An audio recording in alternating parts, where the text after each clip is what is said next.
কানাডার summer season এখন চলছে। কানাডার সামার হলো বাংলাদেশের প্রায় শীতকালের মতো।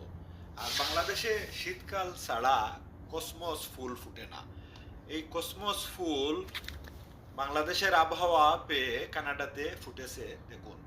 অর্থাৎ বাংলাদেশি আবহাওয়া বর্তমানে বিরাজ করছে, তাই এই কসমসে ফুল ফুটেছে। কসমস ফুল যেমন সুন্দর, তেমনি গাছের পাতা, কাণ্ড সবগুলো সুন্দর। কসমস আমার খুবই প্রিয় ফুল, বাংলাদেশের অনেকেরই প্রিয় ফুল। শীতকাল আসলে বাংলাদেশে অনেকেই কসমস ফুল বাগানে লাগিয়ে থাকেন। এই আবহাওয়াটা অনুকূলে থাকার কারণে এই কসমস ফুল ফুটেছে কানাডাতে। খুব সুন্দর ফুল ফুটেছে একটি বাসার সামনে। দেখুন, বাংলাদেশি কসমস ফুটেছে কানাডায়। খুব সুন্দর লাগছে দেখতে।